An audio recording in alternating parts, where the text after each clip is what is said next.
We'll just give it another moment. I think we have everybody here. Thank you. And we'll just ask everybody to keep their cameras and their mics off during the presentation. All right, so it looks like everybody is here and we are only a couple of minutes late, which is wonderful for an event that I am in charge of. So thank you all so much for being here. This is truly my pleasure to be able to host this event because we have two powerhouse women with us. It's what I love to call a twofer. You're getting two for the price of one. We have two New York Times bestselling authors with us today, and I can't think of a better way to spend. Well, here in Chicago, it's a Saturday afternoon. I know it's not a Saturday afternoon for you, Rosie. But thank you, Rosie, so much for being here. Thank you so much for this book, The Love of My Life. So kind of some of the buzz that I've been hearing about this book from my customers and my coworkers are, one reader was telling me that they let out an audible gasp as they were reading this book. Another one said it is absolutely going to be one of her all-time favorite books. And knowing that customer, that is huge praise. Huge praise. Wow. Because she's in here multiple times a week stocking up. So amazing. So Rosie, thank you so much for this book. But Laura, thank you so much for being our hostess with the mostest today, but also for your books and your stories and keeping us engaged and riveted and just excited to be readers. So the two of you, I just thank you so much for being here this afternoon. And without further ado, I am going to be quiet and turn my camera off and let you guys take over the show. So thank you so much for being here. Thank you, Kathleen. Well, thank you. And Rosie, this is such a treat. I think I probably just scared you in our little pre-time of chatting that I'm going to try to move in with you in your house because I'm such a fan of yours and of this book. And I have questions, and I'm so excited to hear questions from the audience too. But I did just want to start by saying, as I was saying to Rosie, I've been a fan of hers since I read Ghosted, which I also to fangirl over her editor, Pam Dorman. If I see that on a spine, I pick it up. And when I picked up Ghosted, since then, I have been such a Rosie fan. So, and this book is, if it's possible, I liked even more. So this is such a pleasure to be here today. I have a bunch of questions for you. And I just wanted to start by saying that as soon as you open this book, or as soon as I open this book, you're struck right away. Like, you know, you're in the hands of a master. You know, you're in the hands of someone that's going to really give you characters that you so care about, which is something that you don't always get in a thriller. And I really, just from page one, from the meeting of when I met Emma, when I met Leo, I just cared. I cared about who they were. And I love the setup right from the start, which I thought you could just start from, for those people who are coming to us today because you're the wonderful Good Morning America pick, and maybe they haven't even picked up the book yet, and this is their introduction. How do you like to describe the book to people? Firstly, thank you. I think if anyone on here is a writer, to hear that kind of praise from Laura Dave is ridiculous. Wonderful. So thanks. Yeah, I can talk about the setup of the novel, and that is pretty much the only thing I can talk about with this book. There is absolutely no discussion of the plot really that's possible without terrible spoilers. So here's the elevator pitch. The Love of My Life is just, there it is. So beautiful, it's the most beautiful, beautiful jacket you've ever seen. I love it. Oh my gosh, I could stare at it forever. Anyway, it's a story of Emma and Leo, who to the outside world seem like, you know, the happiest couple you've met. They have great jobs. Emma is a marine biologist. Leo is an obituary writer. Their careers are going well. They've got this wonderful, sparky, funny little daughter called Ruby. They live in a lovely ramshackle old house in London, and things should be good. But when we meet them, Emma's waiting to find out if her cancer treatment has worked, and Leo is coping with his feelings in the only way he knows, which is to write her obituary in secret, which turns out to be a colossal mistake, because he discovers pretty quickly that during the course of basic fact checking, that his wife, the love of his life, is not who she says she is. And thus follows just a really traumatic journey for both of them, as Leo comes to terms with the idea that the love of his life is, just basically a story that somebody's told him.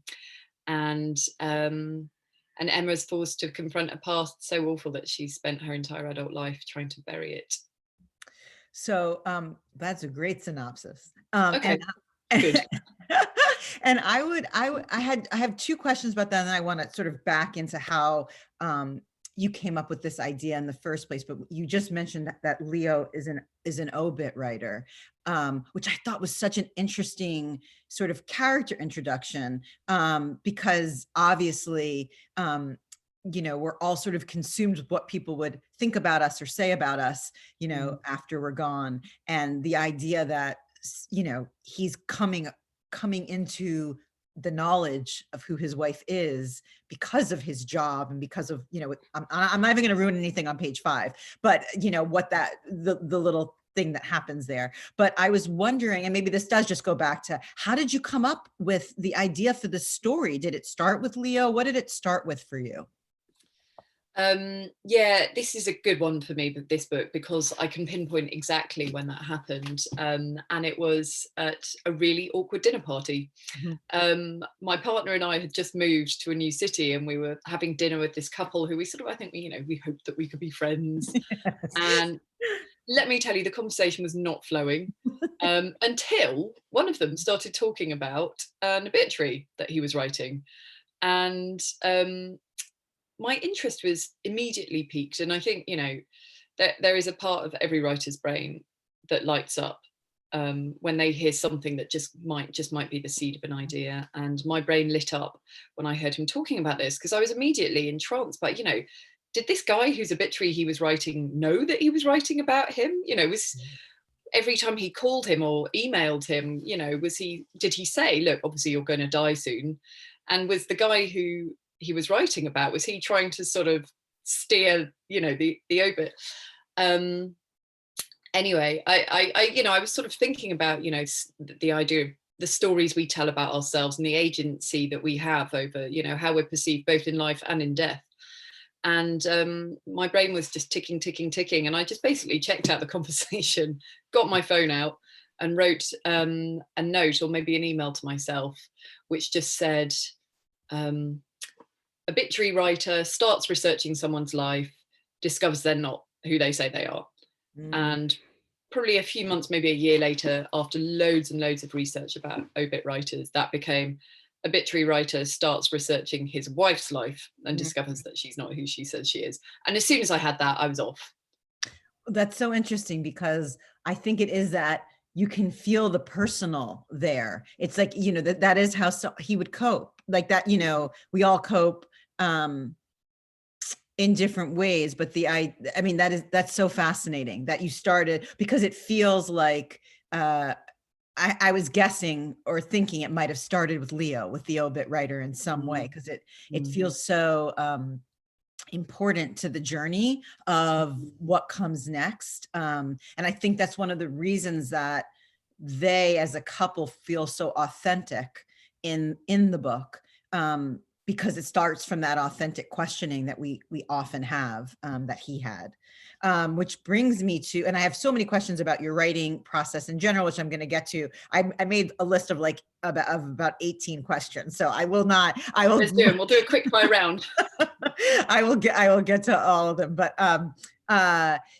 did you know, or how do you know, because I don't want to ruin anything with the book, you had that initial idea, and then what happens for you? Where do you go next? Do you sit down? Do you start working? Do you know the ending? What is your process of writing this book in specific? And did it match how you wrote Ghosted, how you write other things? Yeah, so the way I tend to write books is I come up with a sort of 2-sentence elevator pitch. Man starts researching his wife's obit. Yes. Obit. And then I sort of run it past a few people and gauge their reactions. And then I go away feeling really good, like, oh, yeah, man, I'm a great storyteller. I've got this great idea. Then I sit down at my desk and absolutely panic, because no, I have no idea what the secret is. And I had no idea what the secret was with Ghosted either. I had no idea what had happened to Eddie. It took forever to work out what on earth had happened to the man. And no, I didn't know what Emma was hiding from Leo at all, only that she had a secret. I should also add that in early drafts of this book, Emma was going to die from the very beginning. Oh gosh! Oh wow! This was a novel about a woman who was definitely dying, and her husband writing her obituary because she was dying. And, you know, basically they're sort of being a race against time before she died, so he could figure it out. Before this even got in front of one of my editors, my agent read a very early draft of the first few chapters and said, no. Yeah. Fucking God, nobody's going to stick with this book if they know that lovely, wonderful Emma is going to die. So that's I would have been heartbroken if that was. I would too. I was nervous even at the beginning. I get very nervous. So like, you know, okay, that's so interesting. I mean, I would have stuck with it even if she did, because I like your writing so much, but I do understand why your agent gave you that advice. I didn't mean to interrupt, but that's just so fascinating. No. It was, she was right. Mm-hmm. And now, of course, I can't remember what your original question was. Did you know what was going to happen? Oh, yes, I did not. And it was, as so often happens with me, you know, I draft my books in a very collaborative way. I have a writing partner who I speak to every fortnight, and I speak to as many people as I can. You know, my poor agents, a lot of agents don't really do editorial, and I have no idea what my agents normally do editorially with their clients, but I never leave them alone. I've come to realize that I'm just really needy. And a lot of creative energy comes through collaboration. You know, I cannot, and this is what really struck me when I first became a writer about 12 years ago. The first year I was like, this is great. I don't need to get out of bed. My commute is 30 seconds. And after about a year, I realized that I was not only profoundly lonely, but that I was really struggling with the lack of feedback. And, you know, any nice editor will feedback, you know, if you say to them that I'm really struggling, they'll of course take a look. And, you know, my editors have always been a very open door in that respect, but you can't send it to them every week or every other week. Yeah. So I spoke to loads and loads of people, and it was in a conversation with an old friend from university who has been writing her first novel for probably the last 8 years now, because she has to work full time. That I finally hit upon what had happened to Emma and why. Mm-hmm. And then funnily enough, it was during a conversation with Jane Green in her kitchen, when I came out to do some publicity for Ghosted. She invited me there to do an interview, which was really fun. And I said, oh God, you know, I'm trying to plot my next novel, and I'm so stuck with this thing. And she listened. She said, well, tell me. She listened. She said, oh, try doing this. She was totally right. So all of the plotting, which, you know, as anyone who's read it will hopefully agree is quite tricky and complex, largely came out of conversations with other people. Mm-hmm. And me just sitting there, as you said earlier, it was before we started, but you were talking about how writers are very sort of slow and meditative. Mm-hmm.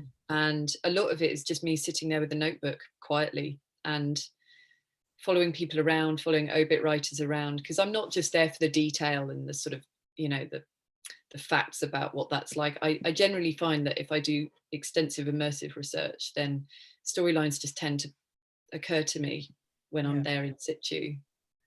That's really interesting. And just to back up for a second, because I feel like we should have a Jane Green appreciation moment. Isn't she lovely? She's so lovely and supportive, and she has a wonderful novel coming out. I know it. Apparently it's in the post on its way. I can't wait. Oh, she's a real force of nature and life, isn't she? She really is. I met her a long time ago, but I'll that's another story that maybe we can share over the glass of wine, that we're going to talk about some other things with as well.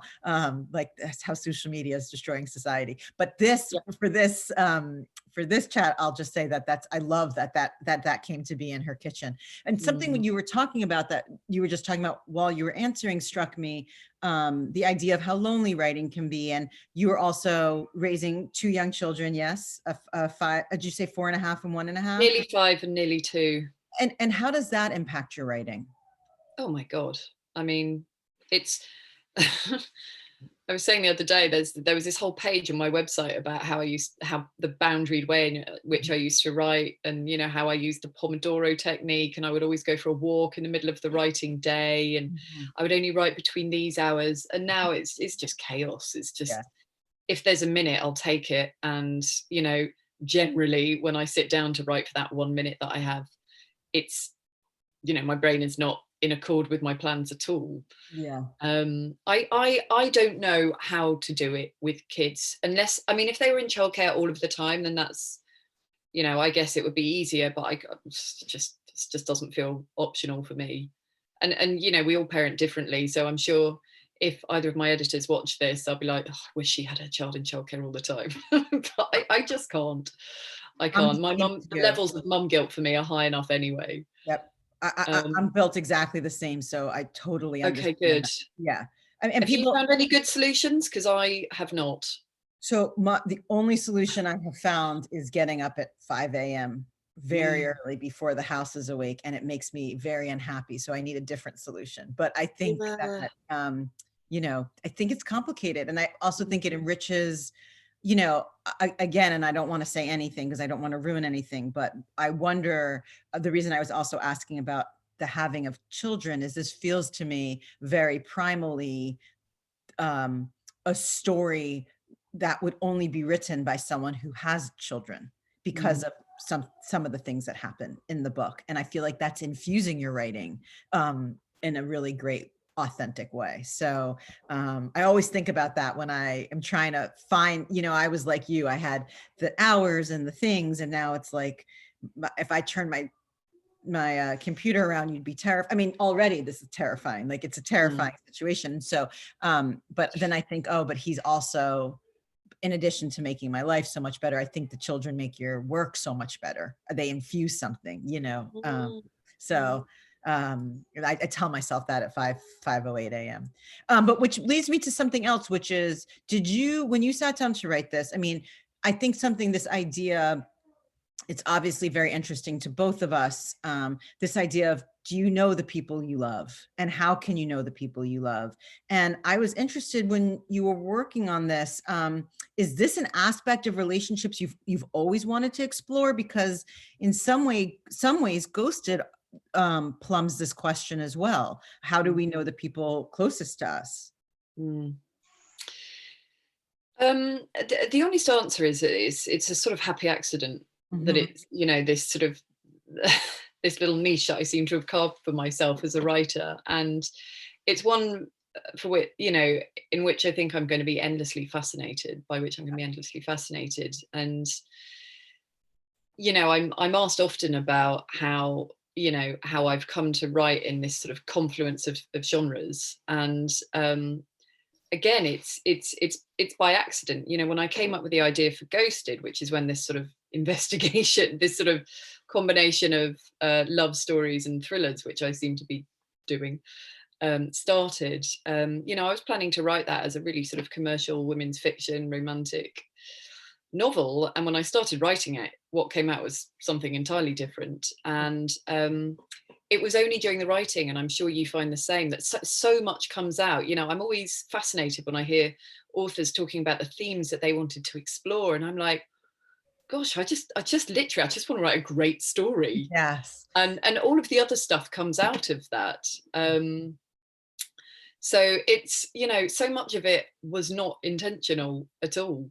And it's like writing character. You start off with a vague notion, but through the process of long form layering, you eventually end up in a position where the characters are writing themselves. And what was your journey to becoming a writer? How did this all, because, Ghosted was your first book, correct? Am I right? Am I correct about that? Or no, it's actually my fifth. I wrote 4 books prior to that under a pseudonym, sort of quite commercial, romantic stuff. Oh, well, I'm going to need those. So, okay. But I was because after I read Ghosted, I looked to try to get another Rosie Walsh. And so then this came, I had to wait. But what was your journey then to those first 4 books and to becoming a writer? And how did that all happen? Well, it was never intentional. is what I should say straight away. And I always feel like such a fraud. You know, the vast majority of my writer friends have really slogged and toiled. And yet, obviously, I've worked incredibly hard, but I've not had to go through all of the sort of years and years of learning and rejections and stuff. It sort of all happened to a certain extent by accident. I was working in TV, in documentaries, and I was not happy. And I knew that I had to stop before it broke me. And I didn't really know what else to do, because telly's a really great fun job, and you know, really interesting, and you learn so much, you know, not just in terms of production skills, but academically, if you're working in the right kind of telly, which I was. And I didn't know what to do. I was also single at the time, and I started writing a blog for Marie Claire about my horrendous love life. And it was that thing that you hear about that happens. I got an email from an editor one day saying, your blog's fantastic, you should write a novel. And I, you know, do you want to meet up and talk? To which I replied, nah. Don't think that's my thing. Yeah. Mention it to my housemate, who was like, I'm sorry, are you out of your mind? What are you talking about? You said no. Yeah. So I emailed her back, and I was like, maybe. yes to the meetup. So we had a bizarre meetup. I don't think we even met till about 9 p.m. It was a Monday night. I'd just come off a shoot, and it was the only time I could meet her. And I'd just driven down the M1 for about 4 hours, parked this van in the middle of Soho, went to a gay bar and met her. And we just sat there drinking cocktails at 9 p.m. on a Monday night. Oh my God. Whilst I said, I really don't think I can tell stories. And she persuaded me that potentially I could. So that's how it started. And I sat down on the first night to sort of start writing my novel, and realized I had no idea how to do it. So I emailed her the next day and said, oh, how do you write a novel? And she said, oh, you just kind of write about 100,000 words. And I was like, yeah, sure. But like, what do you do? Like, what are the sort of things you need to know? And she said, just write about 100,000 words. Brutal, absolutely brutal, but absolutely on point as well. Like, there is no point writing a blog. There's no point writing short stories. There's no point writing essays or anything if you want to become a novelist. All of those things are helpful, and all of those things are very fulfilling, but they're not going to help you write a novel. The only way to write a novel is to write it badly, fail, and then get it right. So that's how it started. I wrote 4 novels under my pseudonym. And then I set out to write Ghosted under the same pseudonym. And what came out was something very different to what I've been writing before. I think the DNA is similar, but you can tell it's the same writer, but it's quite a different experience for the reader. And when I sent my agent the first few chapters, she just said, right, this is it. It's time to write this under your own name. Oh, wow. Let's go. Let's do this. You know, this. I think I have a very good feeling about this book. That must have been great, because I did not have a good feeling about the book at that stage. That must have been a very exciting email to get. I mean, and terrifying. And how did you feel about that? The idea of putting your own name out there for the first time? It's a really good question, and I struggle to answer that, because I had a lot of mixed feelings. You know, part of me was excited, part of me was terrified. You know, I don't, you know, I'm not going to ask you on this soon, but I don't know if Laura Dave's your actual name or not. But it's sort of, you know, going out there under any name is very exposing. But going on that out there under your real name is very exposing. But I also just felt it was right. You know, I was having a really beautiful writing experience writing Ghosted. You know, I wasn't necessarily convinced by it yet, and of course, nobody should be convinced in those early chapters. But I was having a really great experience writing it, and I was really enjoying what I was writing. I actually thought it was quite good, even though I wasn't, you know, I didn't feel the plot was working. And I just felt, you know, it felt absolutely right what she was saying, and I thought, yeah, let's move on. Let's do something new. Yeah. Oh, that's amazing. That's because you know, I do feel like Ghosted and Love of My Life really speak to each other in this way. So now I'm gonna have to go back and read those other ones. That's really interesting. Did you have any sense of a sort of change of direction before? Oh, you know, definitely. becoming a blockbuster global mega bestseller? Well, like you, I had written several books before I wrote this one, and I actually wrote the first draft in 2012 and gave it to my agent, who was like, no, this isn't working. And it wasn't. I think a bunch of things had to happen in my life. I was so, you know, how you said you were so married to the idea of what was going to happen to Emma, and then your agent was like, except that we cannot do that. I had a completely different ending, and I think it's wrong. And I think until I realized where the book needed to move, and that happened after I had my son, I think that really shifted things. And I think that's, you know, something else that's really interesting about the love of my life, which is this idea, and I'm interested to hear from you. Are there ways in which the relationship between Emma and Leo, and the impact of, I mean, because now you don't, I'm glad you didn't kill Emma off, but death still hovers around this book in a way, which is something also I'm very interested in thinking about and writing about. And do you think that, you know, the fact that he writes about death, and death is sort of surrounding them in certain ways, which I will not say because of the novel, how do you think that impacts their relationship? It's a really interesting question.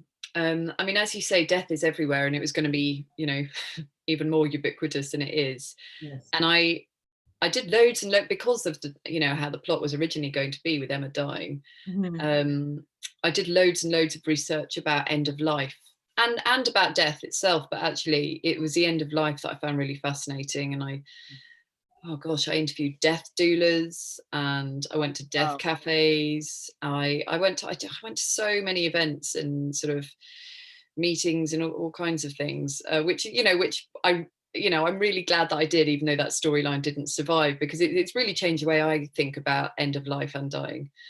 And you know, and the lovely little details like Emma looking at wicker coffins on Amazon, and they were of course born out of lived experience in these events and meetings and conventions and so on.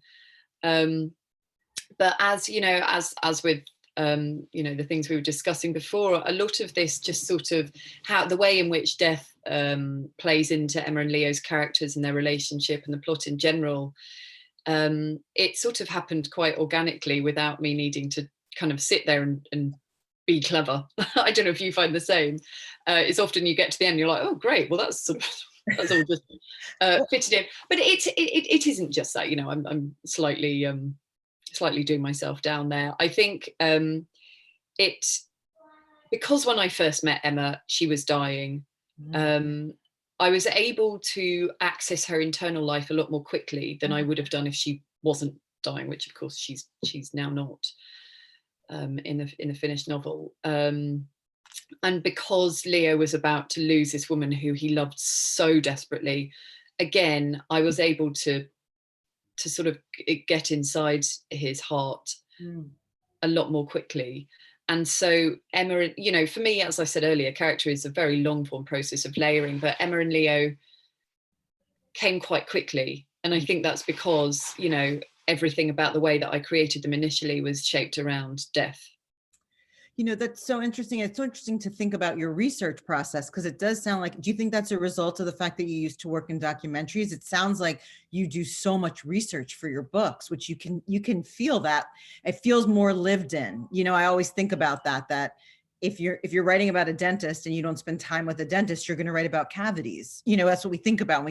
But if you spend the time with the dentist, you find something more interesting. I mean, I really feel like that's certainly what your books, this book in particular feels like.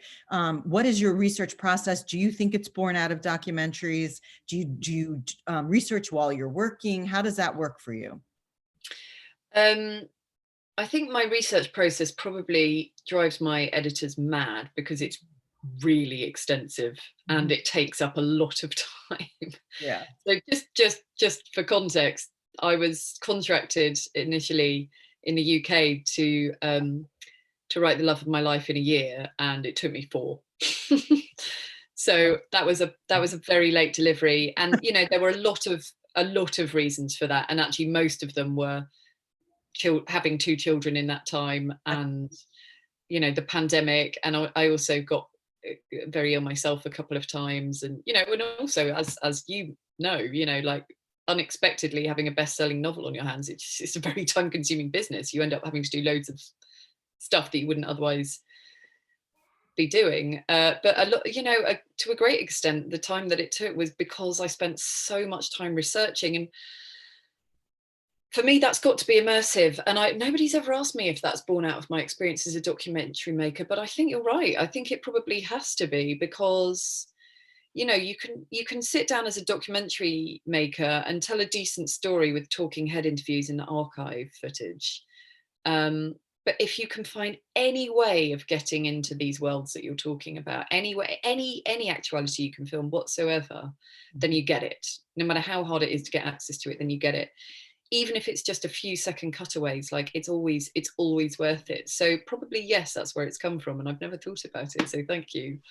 But I just wander around. I write very, you know, honest emails to people, asking for access to their professional world, or, you know, to meet them for an interview. But generally I find that even though interview is hugely helpful, and I have hundreds of pages of transcriptions of interviews with various experts, because there were about 1 million experts who contributed to this novel, it's the immersive research where I'm just wandering around watching people with a notebook, making notes about what I can see, what I can smell, what I can feel, what I can hear. And you know, and just little details that I will go back home with, read through them, and do what I used to do as an undergraduate, which is sort of like mark with highlighter all the stuff that felt good. And from there, you know, plot ideas just came. So although the research has been helpful to me for, you know, getting it right, factually accurate, I also have to do it because I can't really tell stories without it. And so then, because, you know, we opened this conversation with me sort of complimenting you on how well I feel like you balance propulsive storytelling with character creation. One more question just about your process, which is, which do you think comes first? Like, is it the research? Is it the character creation? Is it the thriller? Are they all in tandem in some way? It certainly, for the love of my life, it was the research. I started it when I was still writing Ghosted. I think I had a sort of 2-month period where I was waiting for feedback from somebody, one of my editors, or maybe both of them. And my agent said to me, "Look, I know you've got horrible morning sickness, and I know you just want to like lie in bed and cry and rot." And have a break from all of this. But she said, if this book is going to be anywhere near as big as we think it's going to be, you will really thank yourself if you've got something, anything set down for the next novel, because, you know, your life's going to be pretty crazy. And as with most things, it was really annoying. And most things that she says, it was really annoying and absolutely correct. Yeah. So I started the research mostly into the world of obits, because that was that was the thing I was most fascinated by when I started out. Although I nearly ran off to become a marine biologist as well, actually. I started the obit research whilst I was still writing Ghosted. So yes, location research, job research, but anything immersive where I can go to a place, it comes first, because, as I said, that's where the storylines come from. Improbable as it may seem, you know, I can be standing on a street corner with my notebook and just looking at a tree and think, oh my God, somebody could be standing behind this tree watching her house. And then, you know, who is that person? And it's kind of weird back to front way of doing things, but it seems to work. So I'm going to carry on. And as you're writing, or are there, that's so interesting. And I was going to ask you something. I'm just asking you things now. I'm not even going off my question list, which I keep going back to. I'm like, I'm not getting them out. But right, well, if you're not on your question list, and I want to ask you the same question, I'm really fascinated by, you know, what I know obviously we're here to talk about this book, but I'd really like to know about yours. Oh, that's so nice. I'm interested while you're doing all of this, and this went on for a few years, 4 years. Right. Are there books that you like to read? Are there writers that influence you, that help you, so So maybe that's sort of a two-part question, but are there writers that you love and that you read again and again? That's one aspect of it. And two, are there specific writers that you like to read while you're working? That's a really good question. Generally, I find that reading anything that is in any way similar to what I'm doing is not helpful. So I tend to read from, other genres when I'm writing. It's confusing because, if I'm reading a writer I admire, I just then spend 5 days writing in their voice, and then I have to erase it all and just write in my voice again. And B, I just don't get much time to read anymore. Which I'm sure you find the same. It's, one of the unexpected bonuses and drawbacks of having a successful novel is that suddenly, like, the entire world wants to send you their novel for a review quote. And I just live in this space of guilt because I so want to give people the help that's been so freely given me, but I'm drowning in books. Yes. So yeah, that's point B. And point C, I just find that that when I'm in a book, like, I'm so wrapped up when I'm writing a book, I'm so wrapped in the research that's kind of what if I'm reading something, then I'm normally reading something quite dry and academic or referencey. So I don't really have sort of fiction go-tos when I'm writing. Yes. And that makes me feel like a fraud. Like, do you have I'm people, the exact same do way. you feel like proper writers just are always reading? Well, I read a lot, but I don't read anything remotely related to what I'm working on. Right. I like reading essays or nonfiction books or books in a totally different genre. Yes. But if I feel like it's even like in anywhere in the territory on which I'm trying to plumb something, I can't. It's too so. And like you, I have a lot of guilt about my stack of books. And also I sort of, at the end of the day, I'm sort of so exhausted, and I just sort of lie there now. But I'll read something like, I spent a lot of time this year on nonfiction books like Empire of Pain, which I loved. And okay. You can write that down. About the Sackler dynasty. I thought that was really interesting. Atomic Habits is really interesting. Things that, I'll read lots of cookbooks and then feel guilty for not cooking more, that sort of thing. Oh yeah, I identify. Does anyone have a question they would like to ask? That you can put it in the chat, and I'll make sure to ask that as well while you're thinking about that. I would love to go back to two different specific things about this book without spoiling the book, which is one of my questions on my list, which was, what would your hope be at the end of the book? I felt quite emotional when I got to the end of The Love of My Life. And I'm wondering what you would hope readers would take away from it. That's a lovely question. And I can answer it in one word, well, 2 words, I guess. Self-forgiveness or self-compassion. Particularly as a mother, I've never known guilt like the guilt that I live in, today. I just sort of feel you can't win as a mother. And without obviously going too deeply into the plot, by the end, not just self-forgiveness, but forgiveness across the board is it's in every word. And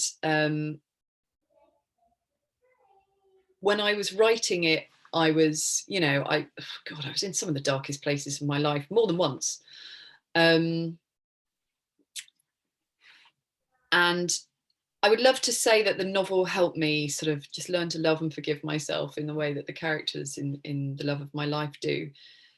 It didn't. That's a life's work for me. But what it did do was further highlight the kind of negative self-talk that goes on in my head about things that I've done that I really, that couldn't have been helped.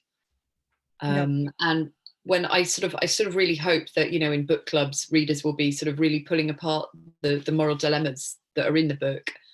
And I really hope that they will come out on the side that I had in my heart when I wrote it, which was to forgive. But I also know that there'll be people who will read this story and not be able to forgive a lot of the things that happen, which is also fine, you know, and that's why it is hopefully quite a meaty moral dilemma. You know, I find that incredibly touching. I feel like that should be written down somewhere. I mean, that's really lovely. It's a lovely sort of, I don't know if you have something on your website like for book clubs, but that's just so lovely. I really find that really touching. I wonder if that influences, it must in some way, even if you're not conscious of it yet, are you working on something new? How you're approaching the next thing you're working on? I'm not working on something new because if I don't have a break soon, I'm just going to sink. Yeah. So I'm going to start writing it in September. I really hope my editor doesn't watch this. That's just what's happening. I'm drowning at the moment. Yeah. But I know what it is, and I'm thinking about it quite a lot. And there is this terrible collection of paragraphs somewhere in my computer where I had a stab at writing the prologue. And I think probably before I sign off, I will just spend another hour, just literally an hour on that, before I forget about it. Well, not forget about it, but before I bury it for a few months. But yes, I do know what it is about. And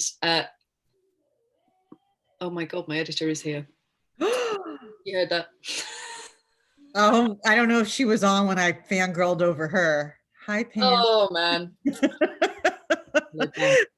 Oh wow. Not until September. Yes, I do know what it is, and I have got a page, and I'm going to try and improve on that over an hour or two soon, and then I'm going to put it to bed. But it's so funny that you should ask that, because yes, that's going to be absolutely huge. That is, the whole book is going to be about that. I can tell you what it's about if you like. Oh, I would love it. And meanwhile, my aunt, bless her heart, as they say, who I gave your book to, I bought her a copy, has been texting me incessantly that she's having trouble getting into the Zoom. And can I ask you what's next? So if you would answer that, and she'll stop. Aunt Marilyn, go away. Marilyn. Okay. So Marilyn, I'm assuming you will be able to watch this after the event.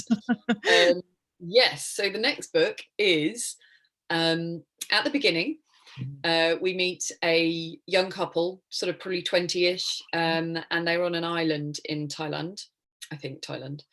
And they've just got married. They've been backpacking, and you know they've been together a while, but not that long, obviously, because they're so young. They've just got married, and the sky is darkening. The fairy lights are coming on. You know, there's music on the beach, and everyone's really happy.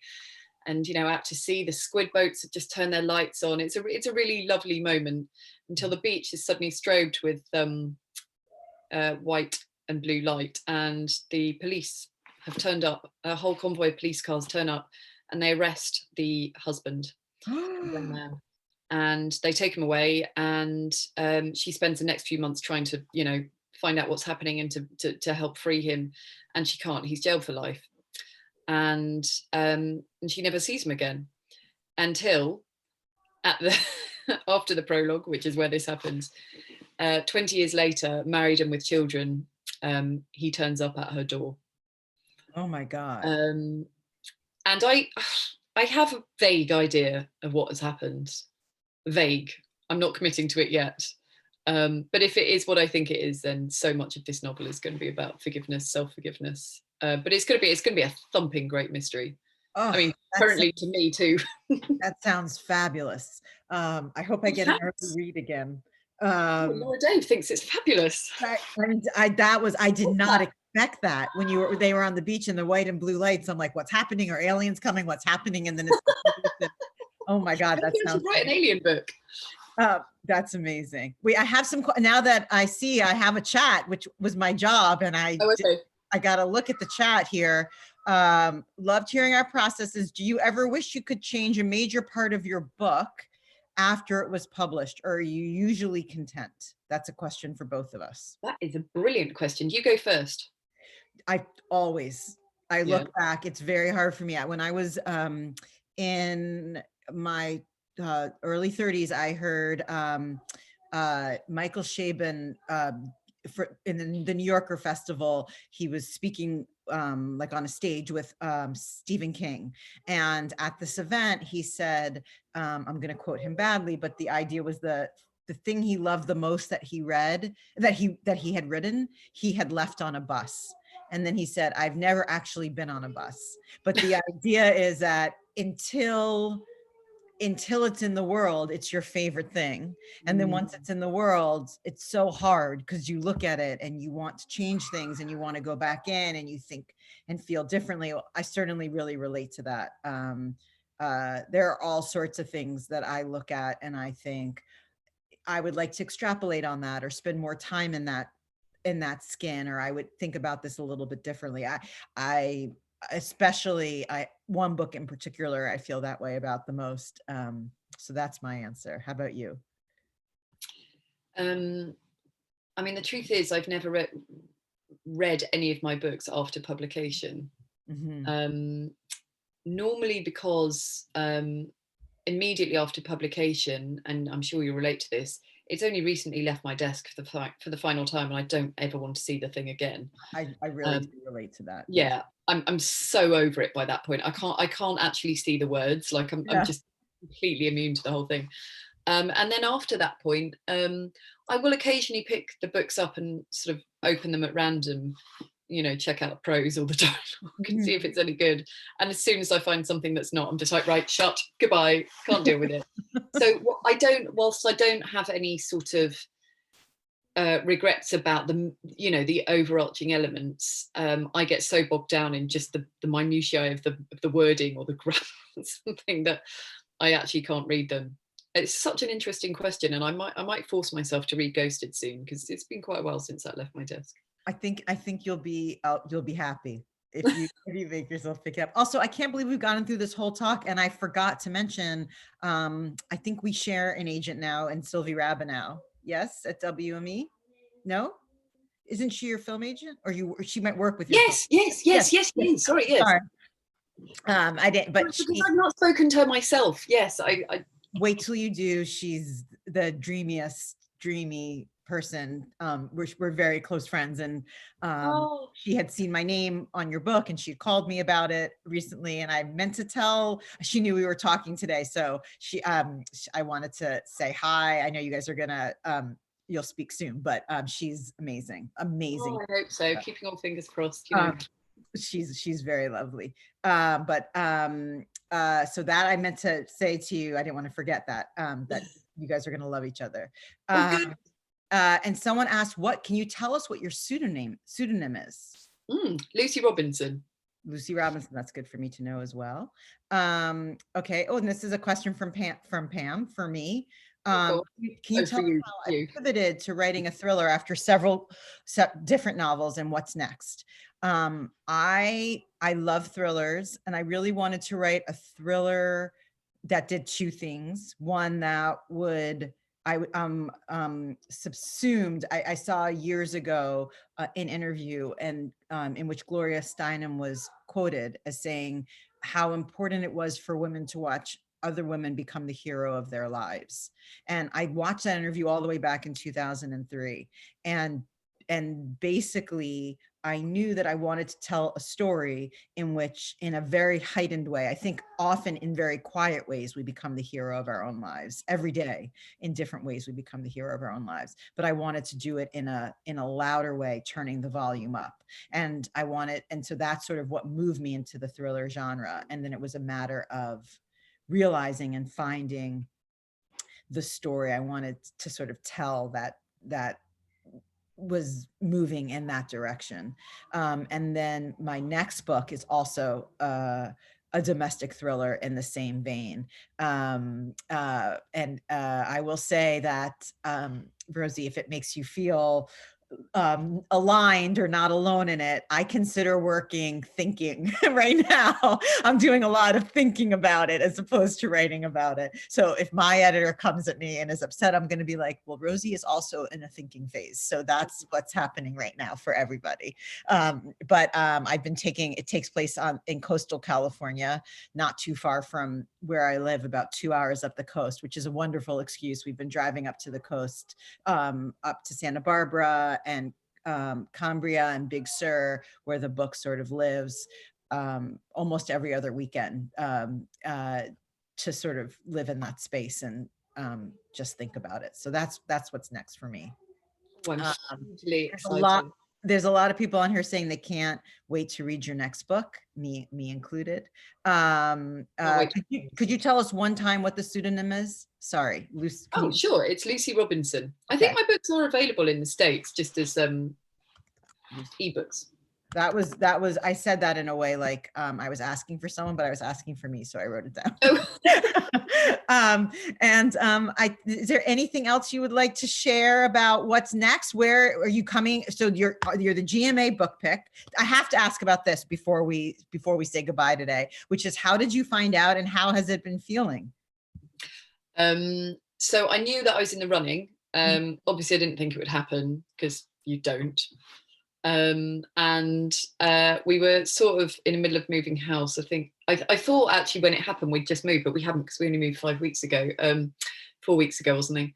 I knew that I would hear by the end of the week, and it was Friday at 5 p.m. and I was like, no, man, I'm guessing. But I was also, there was no part of me that was surprised. I was like, well, of course it didn't get picked. Only proper authors would get picked for something like that. And then I happened to open my email just because probably my children were annoying me, and that's what I do. I just zone out. I'm not going to pretend to be a great mother, because I'm not. Sometimes I fail frequently. So I was probably just sitting. I know that it was at kids' dinner time, and then there was an email from the head of publicity at Viking saying, it was in the subject line of the email, and I read it once, twice, 3 times, and oh my gosh, and I had tears in my eyes and I was sort of shaking, and then I held out the phone to my partner, George, and I hadn't even told him that I was in the running, because I just was, what's the point? So I held out the phone to him, and he was like, what is this? Like, what am I looking at? I don't understand. And then I tried to explain to him, and of course I didn't really know then like what it meant. I had no idea how many people watch the show. No idea. And when I Googled it, I nearly fell off my chair. I was like, oh my God. And then I started watching content, and, I saw that they do this whole thing in Times Square, and I nearly fainted. It was too much. And it's been such a brilliant experience. They're so creative there. Like I've had to create so much content for them, and there's more. I'm not even done. Oh my God. Like today, I've been doing a day in the life of an author. So I've been doing photos and videos of myself all day, and I'm going to write a little thing as well. I've got Q&As coming up, and I had a whole film crew come and interview me in my house. Oh my gosh, that's amazing. It's just, it's really, it's so special what they do for books, and how they, people, all the new readers who get to find you now are so lucky. So that is so nice. And do you know when the film crew, did it air yet? Is it airing? Can you tell us? No, I think it's this week coming. Oh, okay. Okay, yeah. Great. So I'm gonna be on the lookout for that, and just congratulations on all of it. It's so deserved. Oh my God, well, you too.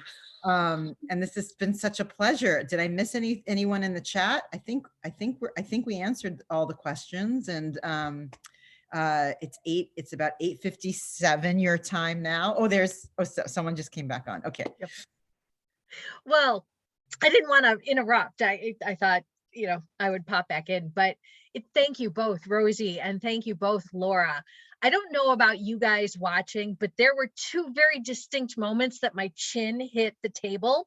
Number one was very early on when we found out that Emma was going to die, was originally scheduled to die in this book. So I was with you, Laura. I was very nervous. Yeah. Very nervous going into this. So Rosie, thank you so much for making sure that Emma does not die. I don't want to say too Thank terribly my much, agent.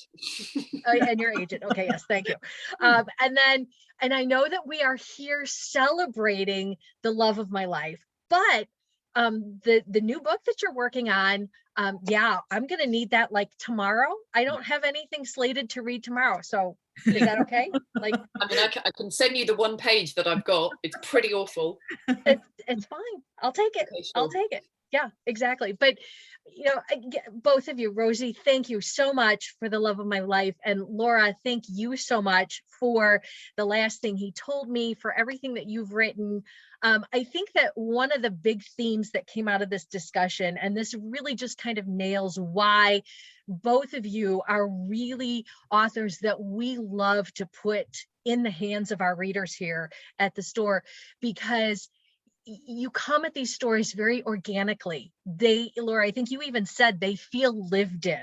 And that is absolutely the truth. I was talking with a coworker of mine about a book that shall remain nameless that both of us liked okay, but it just felt very inauthentic in a way, like it was written to fill a void, as opposed to books like yours, Rosie, or books like yours, Laura, that feel like they were meant to be told. These were stories that came out of a passion, out of a seed. You could see the growth, you could feel the emotion coming through them, and they really felt lived in. And that's why we become readers, and that's why books are so important to us, because they become a part of our lives. And Rosie and Laura, your books, your characters do that. So thank you both so much for being here and sharing that with us today. Rosie, I wish you all the best of luck with The Love of My Life. This is, I know, a book that is poised to take over the world. Yeah, GMA is great. Yeah, yada, yada, whatever.